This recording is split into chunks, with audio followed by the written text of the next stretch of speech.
Thanks for listening and subscribing to episode 259 of the Clive Barker Podcast. In this news episode, Jose, Marcus, and Ryan discuss The Big Story, a Hellraiser TV series on HBO. Also, will Candyman be banned from some theaters on its release? One quick correction. In a previous episode, Jose had heard that Phil and Sarah Stokes were American from California living in the UK. This isn't true. They're English.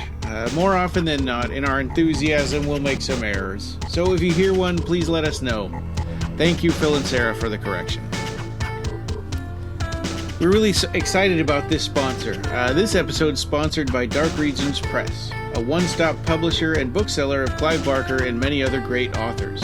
If you head over to www.darkregions.com/Clive-Barker, you'll find everything they have there for sale, like the Midnight Meat Train Special Definitive Edition starting only at $9. They also have Tonight Again, the Body Book, and pre-orders for the intriguing Clive Barker Mystery Box. So, without any further ado, here we go.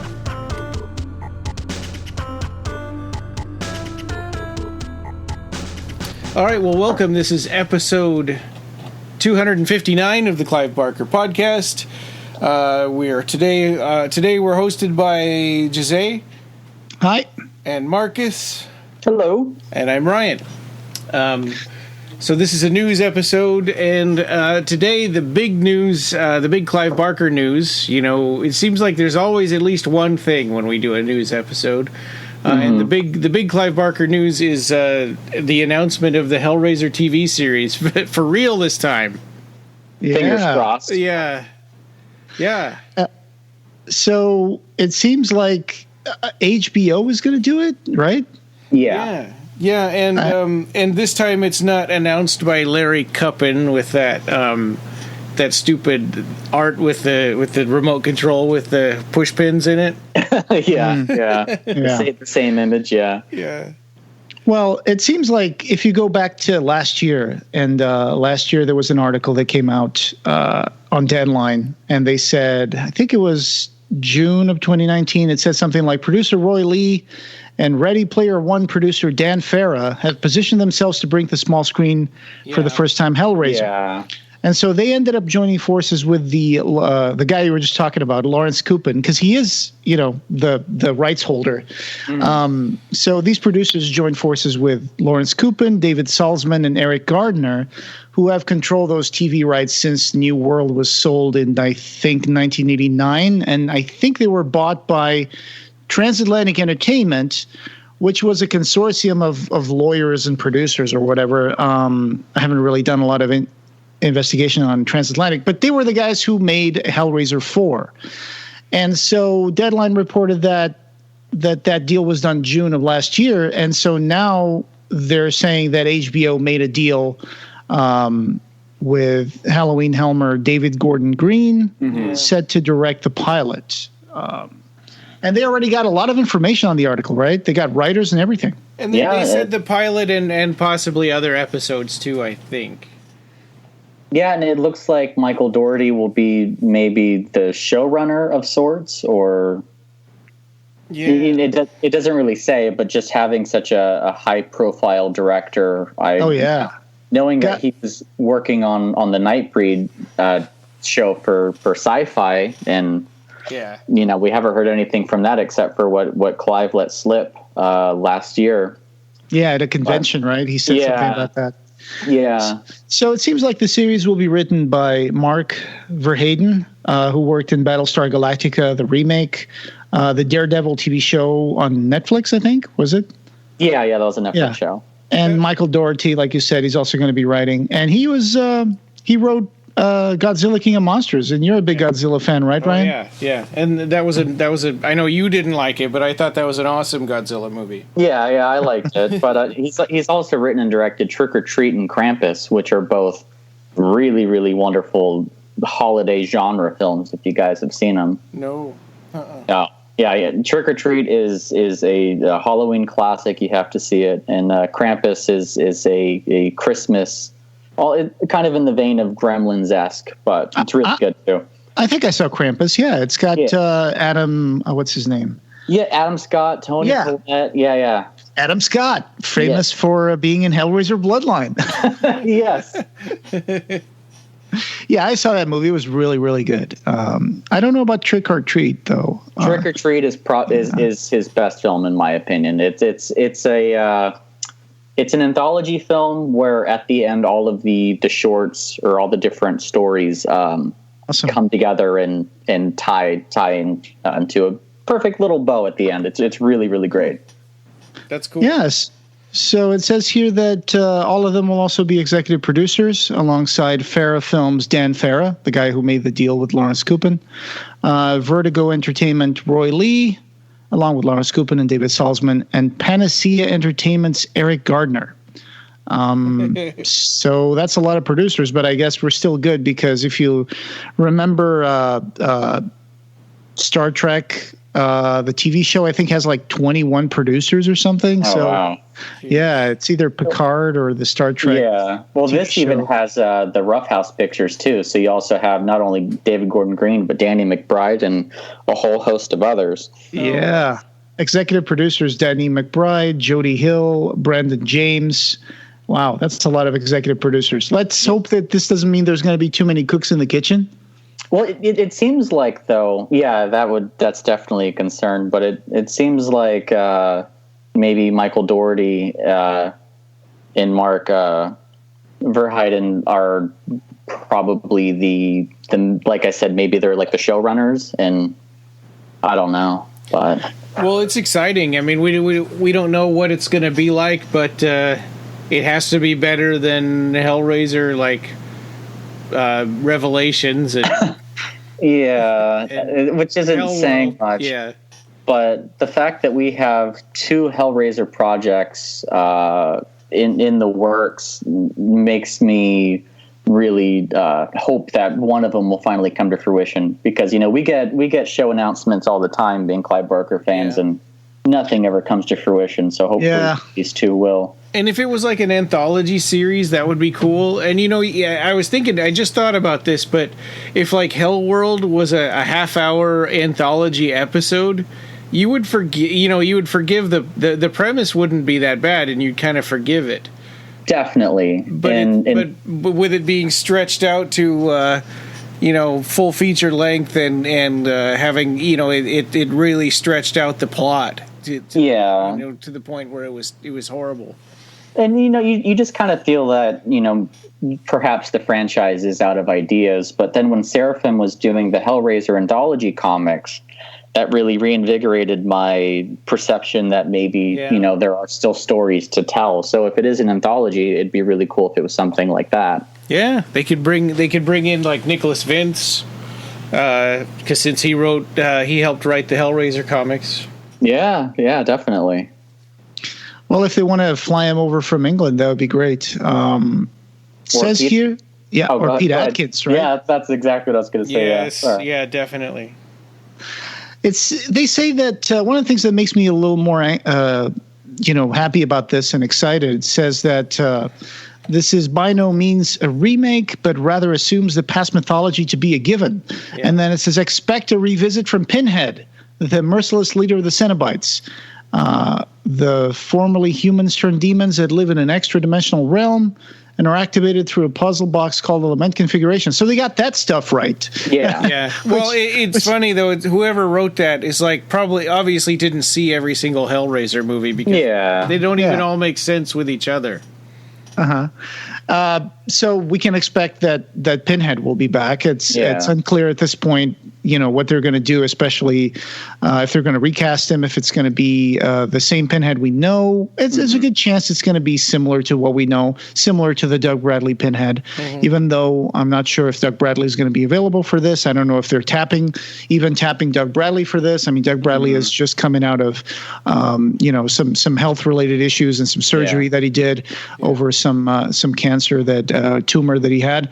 But, at least they got the main elements right. And it says here, the Cenobites come from hell to harvest human souls. So they got that part right. And keep balance between good and evil. I'm not sure about that part, but, I guess you could see it that way. Well, I think just seeing David Gordon Green's Halloween film, it shows that he has a respect for franchises, and I think him helming, say, the pilot would be a good kickoff point. And Michael Dougherty obviously has a love for monsters, so hopefully we'll have some interesting Cenobite creations and whatnot.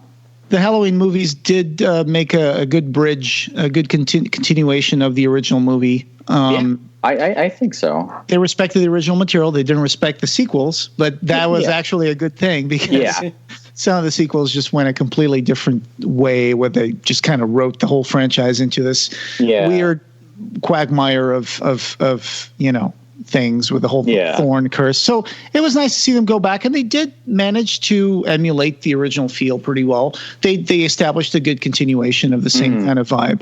So it would be great if they could do the same with the Hellraiser, because when you come to think of it, Hellraiser's not hard to get right. It's just that people end up trying to shoehorn stuff that they want to do. To shoehorn their own pet projects into it in the sequels, or they don't have the budget for it, or it's now hopefully that this is going to be for HBO. They're going to have enough budget to make at least a good pilot, and then, like you said, Spyglass is doing the movie project, and now these guys are doing the TV show, and I understand. It's how many times have we been here and we talked about the TV show's coming. Hey, the TV show's coming. It's going to be, and then years go by. And the remake is coming. Yeah.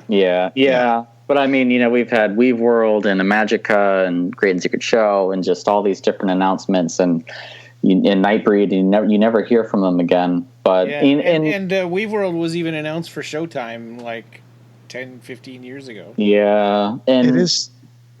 Go ahead.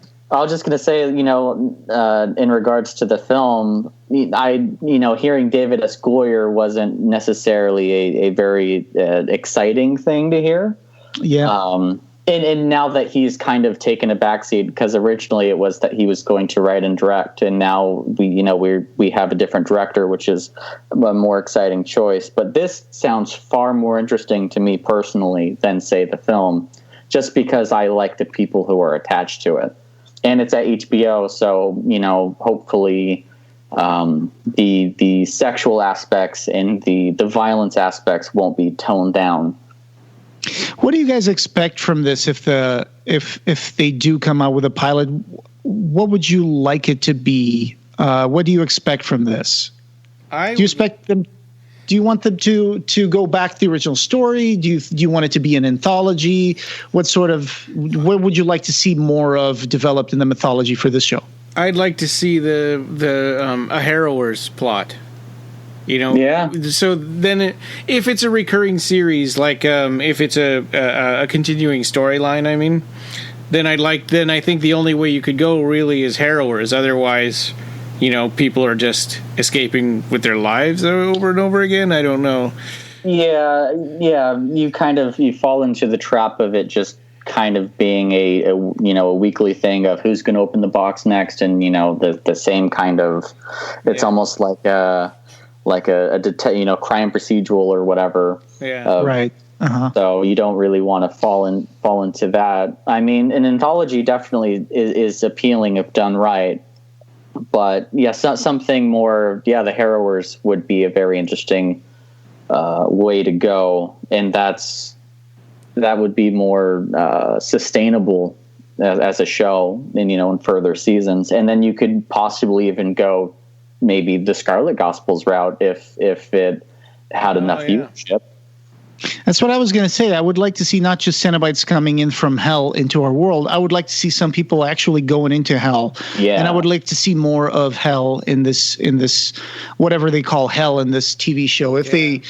Because that's the part from Hellbound that I think charms me, is that not just the first movie you see, who are these guys? They're coming and look at their faces, look at their wounds, look at their leather suits and stuff, and where do they come from? That's what you want to know. You don't want to know too much, but you want to know a little more about them. And that's when, Dr. Chenard goes into hell with Julia, and we get to see a little bit more of, oh, look, there's, the giant box in the sky, and now it's Leviathan, and there's all this labyrinth of stuff. Yeah. And this is where they come from. And it's like, it didn't completely spoil everything for us, but it gave us just enough that we wanted to see more in the next movie. Unfortunately, we never really got much more of that, but that's what I would like to see. So yeah, if they pull someone into hell, or they show a little bit more of the Cenobites or what this hell would be like you said, it could open the pathway to possibly, bringing in plot lines from Scarlet Gospels, or maybe even a Scarlet Gospels movie. So yeah.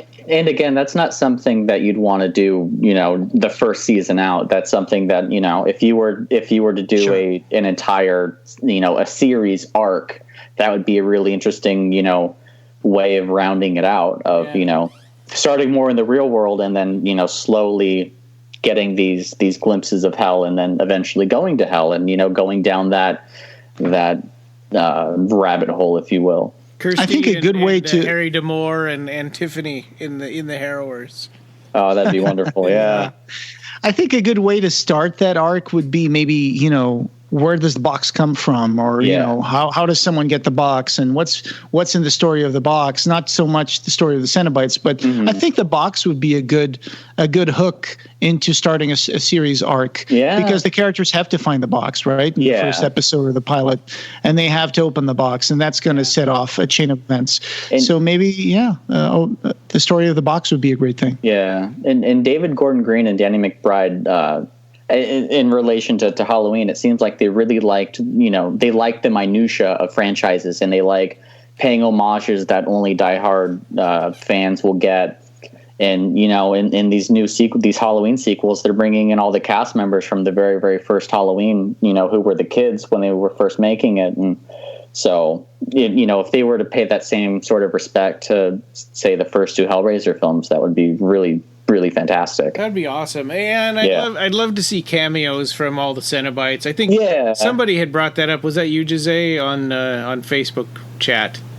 What? Somebody had mentioned that it would be cool to see cameos with all of the Cenobite actors and stuff. It wasn't me, but I agree with that. Yeah, that would be terrific if they could get Simon, Barbie, showing up. They don't even have to play Cenobites. They could just play Barbie would be perfect to be like someone who has some knowledge of the box or something like that. Yeah. Simon, we've seen the versatility and the amazing range of Simon's performances in the Dark Ditties. Yeah. Simon could just reprise the same kind of role he had in Finders Keepers. Wait, not Finders Keepers. The other one, the last one. What was it called, Ryan? Oh, the Witching Hour.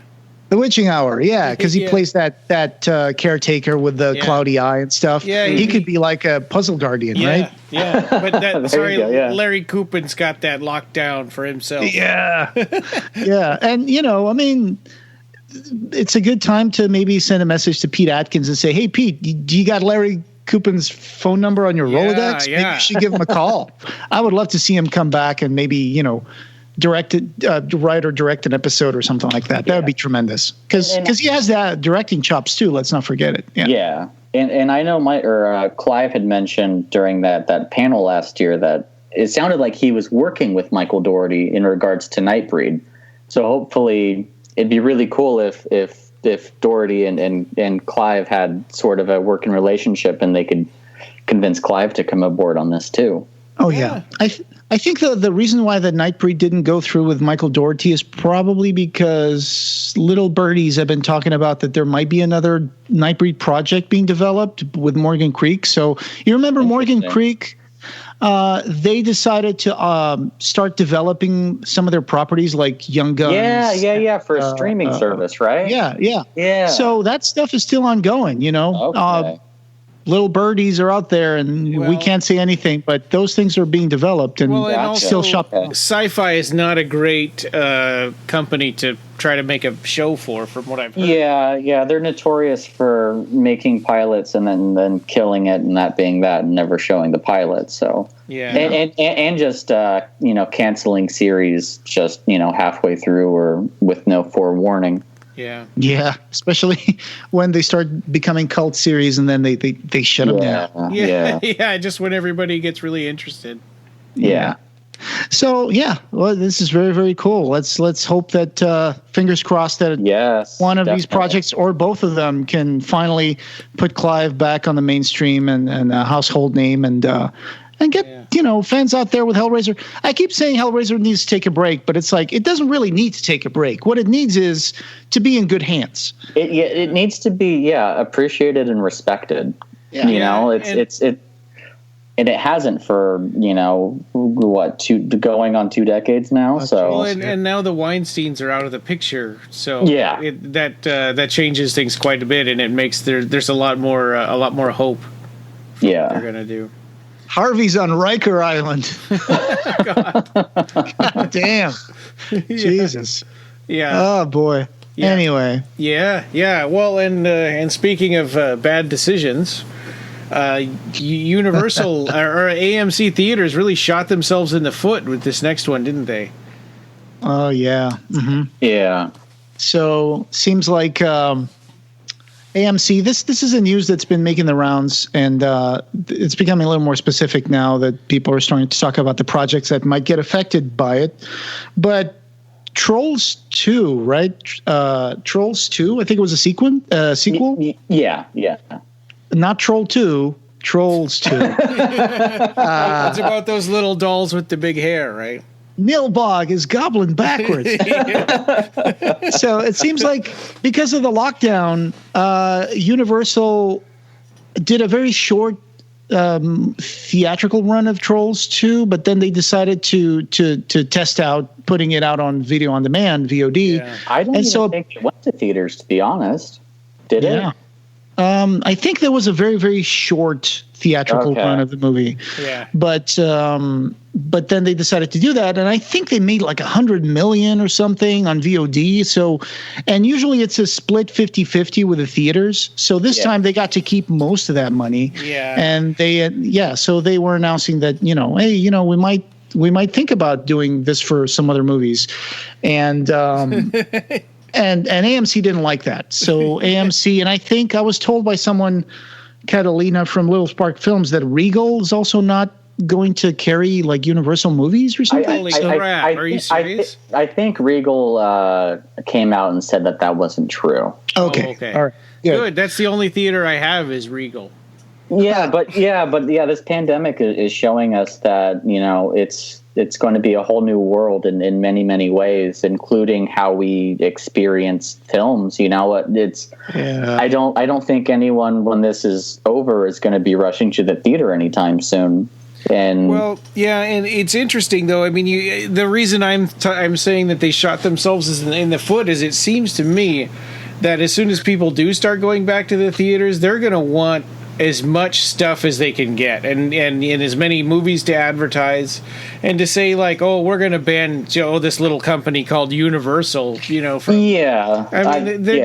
seems like they're digging their own graves, aren't they? Well, theaters have already struggled as is and are struggling even more now. So to come out of this and say, you're going to ban one of the largest studios, seeing as Disney has a monopoly on most things. Universal is one of the only actual studios left. In Universal, they have most of the Blumhouse stuff. So. Oh wow.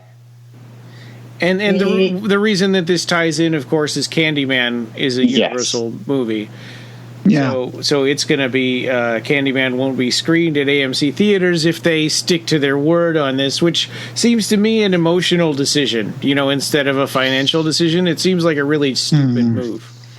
Yeah. But so there's about 150,000 furloughed workers in the cinema theater industry. So John Fithian, who is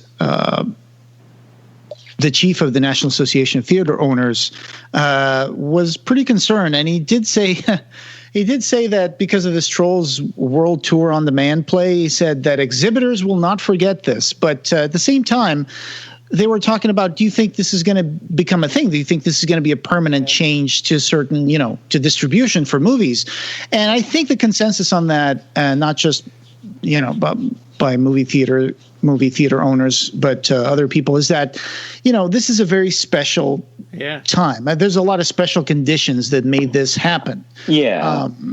It might, Netflix already puts a lot of movies direct on video on demand because that's their main distribution. Yeah. And we know that over the years, movie festivals and stuff have kind of made this rift with like streaming services where it's like, we don't like it when you bring a movie that's streaming only into like a festival or a movie festival because we think they need to be screened in the theater because of the movie experience and all that. And you've had that quarrel with like the Academy Awards and stuff too. Yeah. Like Martin Scorsese, and stuff like that. Yeah, just that films need to have a certain theatrical run to be qualified for an award, which they've been laxing more and more over the years, but they're really laxing that this year. Yeah. And if they force Universal's hand and say, "Hey, you have to do all your movies streaming from now on," they're gonna discover that we really didn't need you all this time, and that seems they should be doing everything in their power the opposite. Mm-hmm. So I looked up the Regal thing, and two days ago it said that Regal Cinemas was warning Universal over Trolls 2 skipping theaters, and then a day ago it said Regal clarified and said that they're not joining AMC's boycott of Universal. That's good. I think the main drive behind this very vocal reaction by AMC is because, according to this article on Hollywood Reporter, where John Fithian was talking, it says that. Someone asked him, have studios reassured theater owners that they won't break windows, including with delayed event picks such as Disney's Mulan and Paramount's A Quiet Place Part 2? And he said, yes, with the exception of Universal, every studio has gone overboard to reassure exhibitors that the theatrical model works for them and that they look forward to releasing their movies theatrically once the virus is done. And every one of those studios called their exhibition partners and talked through their plans for delayed release before they announced them. Only Universal on Trolls undermined the theatrical model, and Universal told no exhibitor about their plans on Trolls until approximately 20 minutes before their announcement. So that's basically why they're doing this now. Yeah, go ahead. I was just going to say, I don't think this is going to be something that's going to maintain itself, this decision. I think it's just a matter of Universal and AMC renegotiating some stuff. Yeah. And I'm pretty sure we'll see this go back to being released on AMC. And Trolls 2 it's an interesting a thing in that I don't think Trolls 2 was released yet. I think it was just about to be released, and Universal realized that either they release it in the wake of chains and places closing down and going on lockdown and quarantine, or they hold it and release it after. But when you've already spent $100 million on P&R of marketing this thing and then having to halt it, because A Quiet Place 2 was kind of the same thing, but it was still a couple weeks out, whereas I think Trolls 2 was either just releasing or just on the cusp. In the Invisible Man as well, which was also another Universal film, released like a week or two before things started closing down. That was the last thing I saw in theaters, and then that came on VOD very quickly after too. So I think it was just a case of the release window being so suddenly that Universal didn't want to lose out on a whole bunch of money of marketing this thing and then having to put it on a back burner for however many months. Yeah. Fall is like what they're shooting for now, right? I mean, they don't know September. what the summer's going to be like. So a lot of these, like Candyman, is in September. Yeah, and I know Disney had a film, like an Artemis Fowl film or something like that. It was a Kenneth Branagh film, and it was supposed to be released in theaters. I'm maybe either in the spring or the summer, and they canceled that and are releasing it now on Disney Plus. So there are, they're still trying to figure out ways of not losing money. Sure. I remember Disney Plus, they did an exclusive release of Lady and the Tramp, the live action movie, right? I think it was one of their big draws to get people to sign up. It was I don't know if it was a TV show or if it was. I know it was a live action though. Yeah. Yeah. That was their big release on Disney Plus to get people to sign up for it, I think. Yeah. That and the Mandalorian. Yeah. Oh yeah. The Mandalorian. Yeah. Was that great. Yeah. Yes. Yeah. It was a pretty cool show. So yeah, I mean, it's, if the only cinema near you is an AMC, maybe in September, there's a good chance you might not be able to see the Candyman there. But like I said, I hope that they do renegotiate this, and I hope that they figure this out because I think theaters need to sort of overhaul themselves anyway, because they need to make it more of an event and something special that you don't get by watching a movie at home, and they need to really think about what that's going to be. That's really tricky, right? I mean, it's getting to the point where mainstream consumer like electronics, it's like you can get a pretty decent TV nowadays in your house, and you can get a pretty decent 5.1 sound system for a couple $100. A lot of people have kids, and you got to get a babysitter, and it's kind of it can be a hassle to have to drive there, and it can be expensive. And if you've got a bunch of kids, then you're paying for 5 tickets or whatever. That's crazy. I know personally, that I only will go to one theater that's near me, and that has like the recliner chairs where they're pretty spaced apart, and they're really nice seats and with a nice screen. And I got very spoiled by having a couple of Alamo Draft houses. Oh, nice. Yeah. Yeah. One of them was like just a couple, 2-3 miles away from my house. And I totally got spoiled on that. Yeah. We had a dollar theater that was also sort of like a saloon sort of a place, the Blue Lagoon. Oh, wow. But it burned down. Oh, no. Dang. So now all we have is a Regal cinema. But when I go to some place like AMC, like a big theater, multiplex thing. Yeah. Usually it's not the best experience. I mean, like you said, they have to figure out a way of making this better because, you're sitting there and it's like sometimes you can only find seats that are way far back or, you're sitting next to someone who's talking or crunching popcorn and then someone in front of you flips out their phone and they start going on Facebook. And, sometimes someone starts coughing next to you or whatever. It's like, you feel like, you know what? I wish I could look at this at home in my 70-inch TV screen and I could probably sit on my comfy, couch and flip on the 3D on my smart TV and put on my 3D glasses and like, damn, that would be.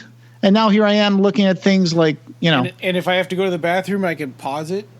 Yeah.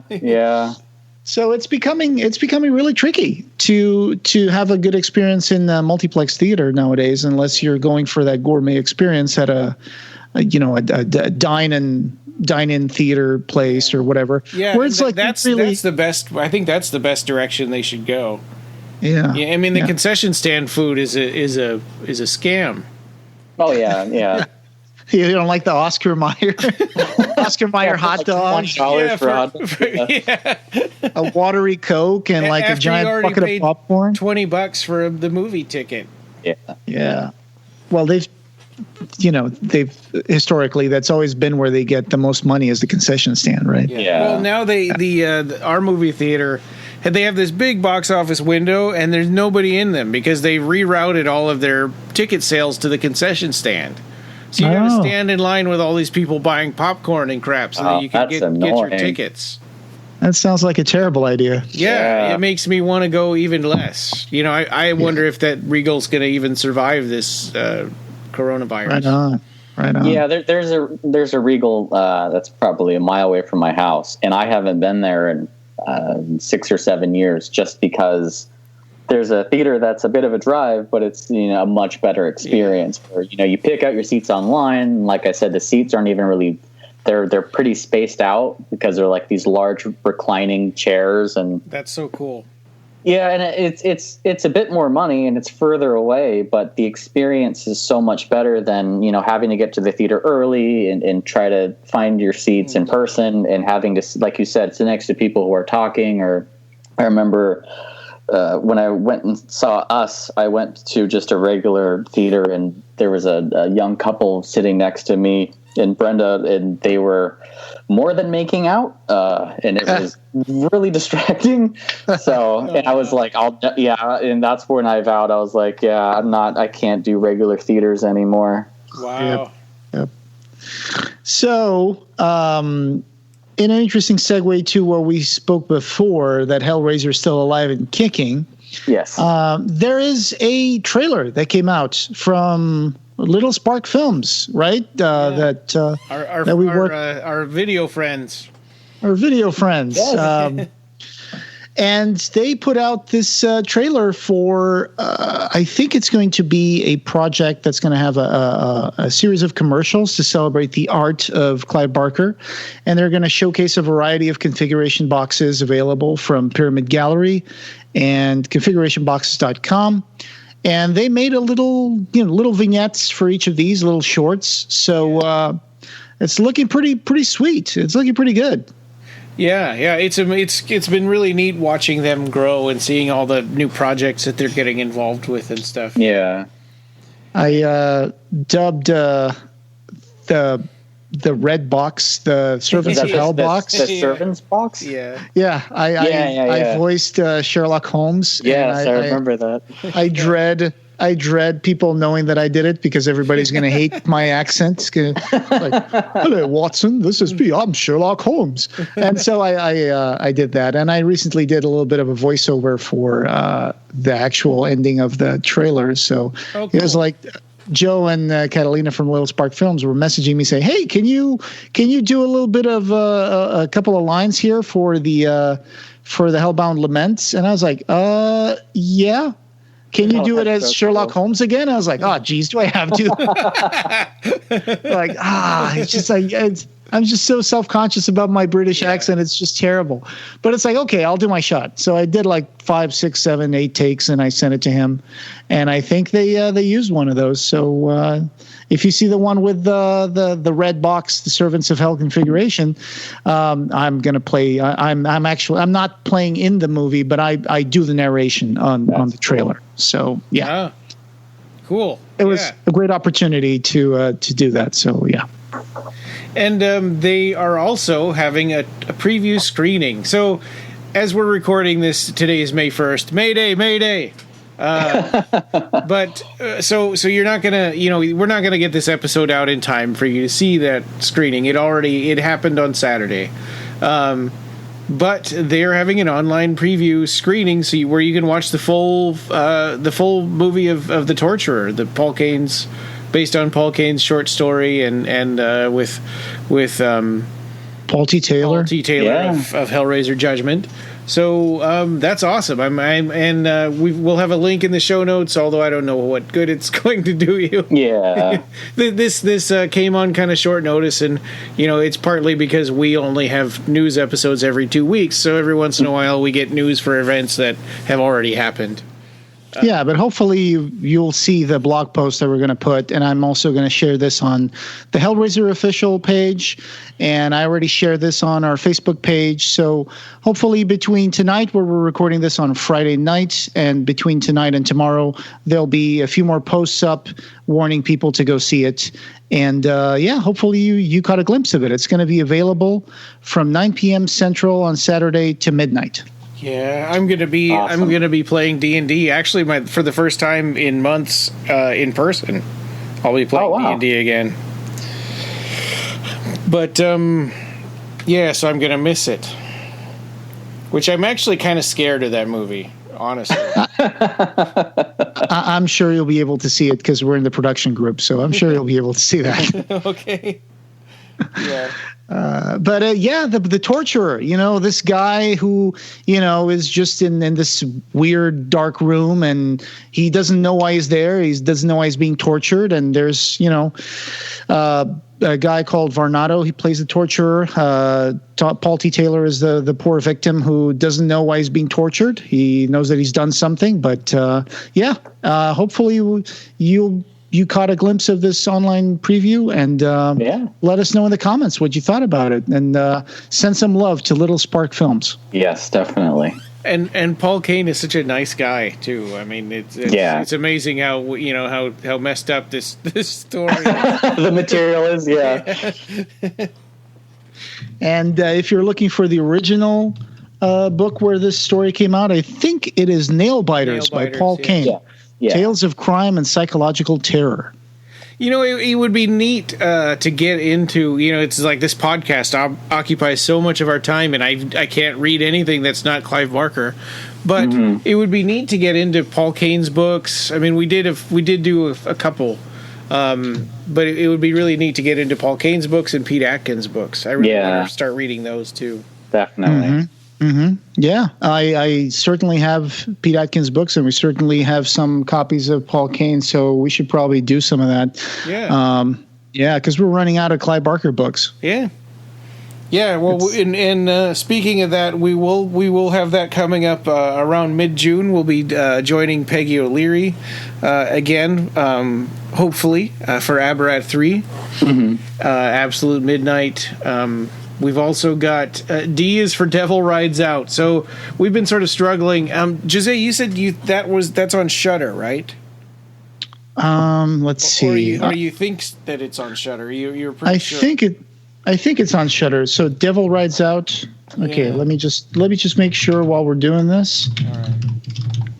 Okay, Devil Rides Out. Let's see. Ad-free and uncut. The Devil Rides Out, directed by Terrence Fisher. Yes, sir. It is on Shudder. Oh, awesome! So you can get like a free. You can get a free free trial. Yeah. Right.